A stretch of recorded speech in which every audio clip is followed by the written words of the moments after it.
हरे कृष्णा। ब्रह्मदेव बोले, विजय की इच्छा रखने वाले शूरवीर अपने बल और पराक्रम से वैसी विजय नहीं पाते जैसी कि सत्य, सज्जनता, धर्म और उत्साह से प्राप्त कर लेते हैं। देवताओं, अधर्म, लोभ और मोह त्याग कर उद्यम का सहारा लेकर अहंकार शून्य होकर युद्ध करो।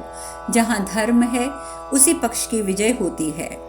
राजन, इसी नियम के अनुसार आप भी ये निश्चित रूप से जान लें कि युद्ध में हमारी विजय अवश्यंभावी है। जैसा कि नारद जी ने कहा है, जहाँ कृष्ण है वहीं विजय है। विजय तो श्री कृष्ण का एक गुण है, अतः वह उनके पीछे पीछे चलता है। और विजय गुण है, उसी प्रकार विनय भी उनका द्वितीय गुण है। भगवान गोविंद का तेज अनंत है। वे शत्रुओं के समुदाय में भी कभी व्यथित नहीं होते, क्योंकि वे सनातन पुरुष परमात्मा हैं। अतः जहाँ श्री कृष्ण हैं वही विजय है। ये श्री कृष्ण कहीं भी प्रतिहत या अवरुद्ध ना होने वाले हैं। इनका बाण अमोघ है। यही पूर्व काल में श्री हरि रूप में प्रकट होकर वज्र गर्जन के समान गंभीर वाणी में देवताओं और असुरों से बोले, तुम लोगों में से किसकी विजय हो। उस समय जिन लोगों ने उनका आश्रय लेके पूछा, कृष्ण हमारी जीत कैसे होगी, उन्हीं की जीत हुई। इस प्रकार श्री कृष्ण की कृपा से ही इंद्र आदि देवताओं ने त्रिलोकी का राज्य प्राप्त किया। अतः भारत, मैं आपके लिए किसी प्रकार की व्यथा या चिंता होने का कारण नहीं देखता, क्योंकि देवेश्वर तथा विश्वंभर भगवान श्री कृष्ण आपके लिए विजय की आशा करते हैं। इस प्रकार श्री महाभारत भीष्म पर्व के अंतर्गत श्रीमद् भगवद गीता पर्व में युधिष्ठिर अर्जुन संवाद विषयक 21वां अध्याय पूर्ण हुआ। संजय आगे कहते हैं, भरतश्रेष्ठ, तदंतर राजा युधिष्ठिर ने भीष्म जी की सेना का सामना करने के लिए अपनी सेना की व्यूह रचना करते हुए उसे युद्ध के लिए प्रेरित किया। कुरुकुल के धुरंधर वीर पांडवों ने उत्तम युद्ध के द्वारा उत्कृष्ट स्वर्गलोक की प्राप्ति रखकर शास्त्रोक्त विधि से शत्रु के मुकाबले में अपनी सेना का व्यूह निर्माण किया। व्यूह के मध्य भाग में सव्यसाची अर्जुन द्वारा सुरक्षित शिखंडी की सेना थी। अग्रभाग में भीमसेन द्वारा पालित धृष्टद्युम्न विचरण कर रहे थे। राजन, उस व्यूह के दक्षिण भाग की रक्षा इंद्र के समान धनुर्धर सात्व शिरोमणि श्रीमान सात्यकी कर रहे थे। राजा युधिष्ठिर हाथियों की सेना के बीच में खड़े एक सुंदर रथ पर आरूढ़ हुए, जो देवराज इंद्र के रथ की समानता कर रहा था। उस रथ में सब आवश्यक सामग्री रखी गई थी। भांति भांति के सुवर्ण तथा रत्नों से विभूषित होने के कारण उस रथ की विचित्र शोभा हो रही थी। उसमें सुवर्णमय भांड और रस्सियां लगी हुई थी। उस समय किसी सेवक ने युधिष्ठिर के ऊपर हाथी के दांत की बनी हुई शालकाओं से युक्त श्रेष्ठ श्वेत छत्र लगा रखा था, जिसकी बड़ी शोभा हो रही थी। कुछ महर्षि गणों ने नाना प्रकार की स्तुतियों द्वारा महाराज युधिष्ठिर की प्रशंसा करते हुए उनकी दक्षिणावर्त परिक्रमा की। शास्त्रों के विद्वान पुरोहित, ब्रह्म ऋषि और सिद्धगण जप, मंत्र और उत्तम औषधियों द्वारा सब ओर से युधिष्ठिर के कल्याण और शत्रुओं के संहार का शुभ आशीर्वाद देने लगे। उस समय देवराज इंद्र के समान तेजस्वी कुरुश्रेष्ठ महात्मा युधिष्ठिर बहुत से वस्त्र, गाय, फल, फूल और स्वर्णमय आभूषण ब्राह्मणों को दान करते हुए आगे बढ़ रहे थे। अर्जुन का रथ ज्वालमालाओं से युक्त अग्नि के समान शोभा पा रहा था। उसमें सूर्य की आकृति के सहस्त्रों चक्र विद्यमान थे। सैकड़ों शुद्र घंटिकाएं लगी थी। बहुमूल्य जम्बूनद नामक सुवर्ण से विभूषित होने के कारण उस रथ की विचित्र शोभा हो रही थी। उसमें श्वेत रंग के घोड़े और सुंदर पहिए थे। गांडीव, धनुष और बाण हाथ में लिए कपिध्वज अर्जुन उस रथ पर आरूढ़ थे। भगवान श्री कृष्ण ने उसकी बागडोर संभाल रखी थी। अर्जुन के समान धनुर्धर इस भूतल पर ना तो कोई था, ना कोई और होगा। महाराज, जो सुंदर बाहों वाले भीमसेन बिना आयुध के केवल भुजाओं से ही युद्ध में मनुष्यों, घोड़ों और हाथियों को भस्म कर सकते हैं, उन्होंने ही आपके पुत्रों की सेना का संहार कर डालने के लिए अत्यंत रौद्र रूप धारण कर रखा था। विकोदर, भीमसेन, नकुल और सहदेव के साथ अपने वीर रथी धृष्टद्युम्न की रक्षा कर रहे थे, जो सिंहों और सांडों के समान उन्मत्त से होकर युद्ध का खेल खेलते हैं, जिनका दर्प गजराज के समान बड़ा हुआ है तथा जो लोक में देवराज इंद्र के समान पराक्रमी हैं। उन्हें दुर्गश वीर भीमसेन को सेना के अग्रभाग में उपस्थित देखकर आपके सैनिक भय से उद्विग्न चित्त हो कीचड़ में फंसे हुए हाथियों की भांति व्यथित हो उठे। उस समय सेना के मध्य भाग में खड़े हुए दुर्जय वीर निद्रा विजयी भरत श्रेष्ठ राजकुमार अर्जुन से भगवान श्री कृष्ण ने कहा। भगवान श्री कृष्ण बोले, धनंजय, ये जो अपनी सेना के मध्य भाग में स्थित हो रोष से तप रहे हैं और सिंह के समान हमारी सेना की ओर देखते हैं, ये कुरुकुल केतु भीष्म हैं, जिन्होंने अब तक 300 अश्वमेध यज्ञों का अनुष्ठान किया है। जैसे बादल अंशुमाली सूर्य को ढक लेते हैं, उसी प्रकार ये सारी सेनाएं इन महानुभाव भीष्म को आच्छादित किए हुए हैं। नरवीर अर्जुन, तुम पहले इन सेनाओं को मारकर भरत कुलभूषण भीष्म जी के साथ युद्ध की अभिलाषा करो। इस प्रकार श्री महाभारत भीष्म पर्व के अंतर्गत श्रीमद् भगवद गीता पर्व में श्री कृष्ण और अर्जुन का संवाद विषयक 22वां अध्याय पूर्ण हुआ। संजय कहते हैं, दुर्योधन की सेना को युद्ध के लिए उपस्थित देखकर श्री कृष्ण ने अर्जुन के हित के लिए इस प्रकार कहा। भगवान श्री कृष्ण बोले, महाबाहो, तुम युद्ध के सम्मुख खड़े हो, पवित्र होकर शत्रुओं को पराजित करने के लिए दुर्गा देवी की स्तुति करो। संजय कहते हैं, परम बुद्धिमान भगवान वासुदेव के द्वारा रणक्षेत्र में इस प्रकार आदेश प्राप्त होने पर कुंती कुमार अर्जुन रथ से नीचे उतर के दुर्गा देवी की स्तुति करने लगे। अर्जुन बोले, मंदराचल पर निवास करने वाली सिद्धों की सेना नेत्री आर्य, तुम्हें बारंबार नमस्कार है। तुम्ही कुमारी, तुम्ही काली, कपाली, कपिला, कृष्ण पिंगला, भद्रकाली और महाकाली आदि नामों से प्रसिद्ध हो। मैं तुम्हें बारंबार प्रणाम करता हूँ। दुष्टों पर प्रचंड कोप करने के कारण तुम चंडी कहलाती हो। भक्तों को संकट से तारने के कारण तारिणी हो। तुम्हारे शरीर का दिव्य वर्ण बहुत ही सुंदर है। मैं तुम्हें प्रणाम करता हूँ। महाभागे, तुम ही सौम्य और सुंदर रूप वाली पूजनीय कात्यायनी हो और तुम्हें विकराल रूप धारिणी काली हो। तुम्हें विजया हो, जया के नाम से विख्यात हो। मोर पंख की तुम्हारी ध्वजा है। नाना प्रकार के आभूषण तुम्हारे अंगों की शोभा बढ़ाते हैं। तुम भयंकर त्रिशूल, खड़क, खेटक आदि आयुधों को धारण करती हो। नंद गोप के वंश में तुमने अवतार लिया है, इसीलिए गोपेश्वर श्री कृष्ण तुम्हें छोटी बहन कहते हैं, परंतु गुण और प्रभाव में तुम सर्वश्रेष्ठ हो। महिषासुर का रक्त बहाकर तुम्हें बड़ी प्रसन्नता हुई थी। तुम कुशिका गोत्र में अवतार लेने के कारण कौशिकी के नाम से प्रसिद्ध हो। तुम पीतांबर धारण करती हो। जब तुम शत्रुओं को देखकर अट्ठास करती हो, उस समय तुम्हारा मुख चक्रवात के समान उद्दीप्त हो उठता है। युद्ध तुम्हें बहुत प्रिय है। मैं तुम्हें बारंबार प्रणाम करता हूँ। उमा, शाकंभरी, श्वेता, कृष्णा, कैटभ नाशिनी, हिरण्याक्षी, विरूपाक्षी और सुधोमरमाक्षी आदि नाम धारण करने वाली देवी, तुम्हें अनेकों बार नमस्कार है। तुम वेदों की श्रुति हो। तुम्हारा स्वरूप पवित्र है। वेद और ब्राह्मण तुम्हें प्रिय हैं।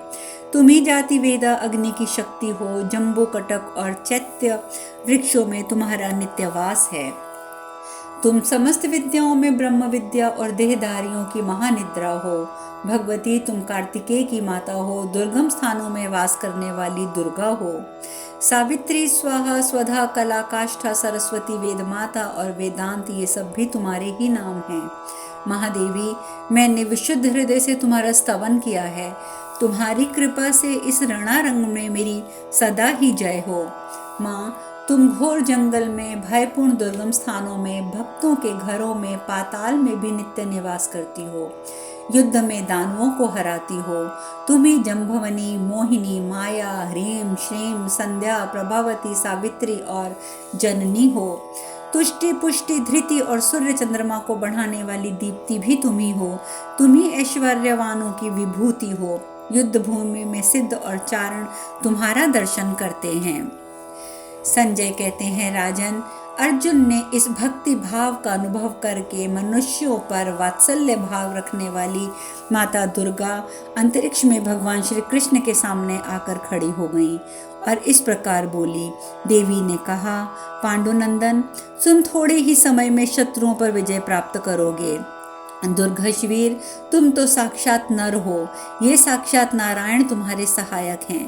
तुम रण क्षेत्र में शत्रुओं के लिए अजय हो, साक्षात इंद्र भी तुम्हें पराजित नहीं कर सकते। ऐसा कह के वरदायिनी देवी दुर्गा वहां से क्षण भर में अंतर ध्यान हो गईं। ये वरदान पाकर कुंती कुमार अर्जुन को अपनी विजय का विश्वास हो गया। फिर वे अपने परम सुंदर रथ पर आरूढ़ हुए। फिर एक रथ पर बैठे हुए श्री कृष्ण और अर्जुन ने अपने दिव्य शंख बजाए। जो मनुष्य सवेरे उठकर इस स्तोत्र का पाठ करता है उसे यक्ष, राक्षस और पिशाचों का कभी भय नहीं होता। शत्रु तथा सर्प आदि विषैले दांतों वाले जीव भी उसको हानि नहीं पहुंचा सकते। राजकुल में भी कोई भय नहीं होता। इसका पाठ करने से विवाद में विजय प्राप्त होती है और बंधु बंधन से मुक्त हो जाता है। यह दुर्गम संकट में अवश्य पार हो जाता है जो इसका पाठ करता है। चोर भी उसे छोड़ देते हैं। यह संग्राम में सदा विजयी होता है और विशुद्ध लक्ष्मी को प्राप्त करता है जो इसका पाठ करता है। इतना ही नहीं, इसका पाठ करने वाला पुरुष आरोग्य और बल से संपन्न होकर 200 वर्षों की आयु तक जीवित रहता है। ये सब परम बुद्धिमान भगवान व्यास जी की कृपा प्रसाद से मैंने प्रत्यक्ष देखा है। राजन, आपके सभी दुरात्मा पुत्र क्रोध के वशीभूत होकर मोहवश ये नहीं जानते कि श्री कृष्ण और अर्जुन ही साक्षात नर नारायण ऋषि हैं। वे कालपाश से बद्ध होने के कारण समयोचित बात को बताने पर भी नहीं सुनते। द्वैपायन व्यास, नारद, कंडव और पाप शून्य परशुराम ने तुम्हारे पुत्र को बहुत रोका था, परंतु उसने किसी की बात नहीं मानी। जहाँ न्यायोचित बर्ताव, तेज और कांति है, जहाँ ह्रीम श्रीम और बुद्धि है और जहाँ धर्म विद्यमान है वहीं श्री कृष्ण है और जहाँ श्री कृष्ण है वहीं विजय भी है। इस प्रकार श्री महाभारत भीष्म पर्व के अंतर्गत श्रीमद् भगवद गीता में दुर्गा स्तोत्र विषयक 23वां अध्याय पूर्ण हुआ। यह सब सुनकर धृतराष्ट्र ने पूछा, संजय, उस समय किस पक्ष के योद्धा अत्यंत हर्ष में भरकर पहले युद्ध में प्रवृत्त हुए? किनके मन में उत्साह भरा था और कौन कौन मनुष्य दीन और अचेत से हो रहे थे? संजय, हृदय को कंपित कर देने वाले संग्राम में किन्होंने पहले संग्राम किया, मेरे पुत्रों ने या पांडवों ने? मुझे ये बताओ। किसकी सेनाओं में सुगंधित पुष्पमाला आदि का प्रादुर्भाव हुआ? किस पक्ष के गरजते हुए योद्धाओं की वाणी उदारतापूर्ण और उत्साह युक्त थी? यह सुनकर संजय ने कहा, राजन, दोनों ही सेनाओं के योद्धा उस समय हर्ष से भरे हुए थे। उभय पक्ष में ही सुगंध और पुष्पहारों का प्रादुर्भाव हुआ था। भरत श्रेष्ठ संगठित, व्यूहबद्ध और युद्ध विषयक उत्साह से उद्यत हुए दोनों दलों के योद्धाओं की जब मुठभेड़ हुई उस समय बड़ी भारी मारकाट मची थी। राजन, शंख और भेरी आदि वाद्यों का सम्मिलित स्वर भयंकर कर रहा था और एक दूसरे पर गर्जन तर्जन करने वाले रणवीर शूरों के सिहनाद से मिला। तब दोनों सेनाओं में महान कोलाहल और संघर्ष होने लगा। भरतभूषण एक दूसरे की ओर देखने वाले योद्धाओं, गरजते हुए हाथियों और हर्ष से भरी हुई सेनाओं का तुमुलनाद सर्वत्र व्याप्त हो रहा था। इस प्रकार श्री महाभारत भीष्म पर्व के अंतर्गत श्रीमद् भगवद गीता पर्व में धृतराष्ट्र संजय संवाद विषयक 24वां अध्याय पूर्ण हुआ। धृतराष्ट्र ने पुनः पूछा, हे संजय, धर्म भूमि कुरुक्षेत्र में एकत्र हुए युद्ध की इच्छा वाले मेरे पुत्रों और पांडुओं के पुत्रों ने क्या किया? संजय बोले, उस समय राजा दुर्योधन ने व्यूह रचना युक्त पांडवों की ओर देखकर और द्रोणाचार्य के पास जाकर ये वचन कहा, हे आचार्य, आपके बुद्धिमान शिष्य द्रुपद पुत्र धृष्टद्युम्न द्वारा व्यूहकार खड़ी हुई पांडु पुत्रों की इस भारी सेना को देखिए। इस सेना में बड़े बड़े धनुष वाले और युद्ध में भीम और अर्जुन के समान शूरवीर सात्यकी तथा विराट तथा महारथी राजा द्रुपद, दृष्टकेतु, चेकितान तथा बलवान काशीराज, पुरोजित, कुंती भोज और मनुष्यों में श्रेष्ठ शैव्य, पराक्रमी युधामन्यु तथा बलवान उत्तम मौजा, सुभद्रा पुत्र अभिमन्यु एवं द्रौपदी के 5 पुत्र, ये सभी महारथी हैं। हे ब्राह्मण श्रेष्ठ, अपने पक्ष में जो भी प्रधान हैं उनको आप समझ लीजिए। आपकी जानकारी के लिए मेरी सेना के जो सेनापति हैं उनको भी मैं बतला देता हूँ। आप द्रोणाचार्य और पितामह भीष्म तथा कर्ण और संग्राम विजय कृपाचार्य तथा वैसे ही अश्वत्थामा, विकर्ण और सोमदत्त का पुत्र भूरिश्रवा और मेरे लिए जीवन की आशा त्याग देने वाले बहुत से शूरवीर अनेक प्रकार के शस्त्रों से सुसज्जित और सब के सब युद्ध में चतुर हैं। भीष्म पितामह द्वारा रक्षित हमारी ये सेना सब प्रकार से अजय है, इसीलिए ये सब मोर्चों पर अपनी अपनी जगह स्थित हैं और भीष्म पितामह की ओर से सबको रक्षा भी प्राप्त हो रही है। कौरवों में वृद्ध बड़े प्रतापी भीष्म पितामह ने उस दुर्योधन के हृदय में हर्ष उत्पन्न करते हुए उच्च स्वर में सिंह की दहाड़ के समान गरज कर शंख बजा दिया। इसके पश्चात शंख और नगाड़े तथा ढोल, मृदंग, नरसिंगे आदि बाजे एक साथ बज उठे। उनका वह शब्द बड़ा भयंकर था। उनके इसके अनंतर सफेद घोड़ों से युक्त उत्तम रथ में बैठे हुए श्री कृष्ण महाराज और अर्जुन ने भी अलौकिक शंख बजाए। श्री कृष्ण महाराज ने पंचजन्य नामक, अर्जुन ने देवदत्त नामक और भयानक कर्म वाले भीमसेन ने पौंड्र नामक शंख बजाया। कुंती पुत्र राजा युधिष्ठिर ने अनंत विजय नामक और नकुल सहदेव ने सुघोष और मणिपुष्पक नामक शंख बजाया।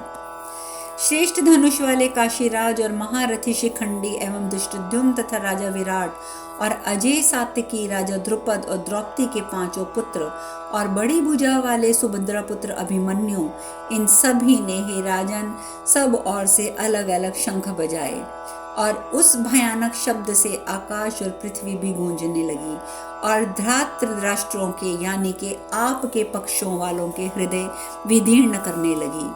हे राजन, इसके बाद कपिध्वज अर्जुन ने मोर्चा बांधकर डटे हुए धृतराष्ट्र संबंधियों को देखकर उस शस्त्र चलने की तैयारी के लिए धनुष उठाकर ऋषिकेश श्री कृष्ण महाराज से ये वचन कहा, हे अच्युत, मेरे रथ को दोनों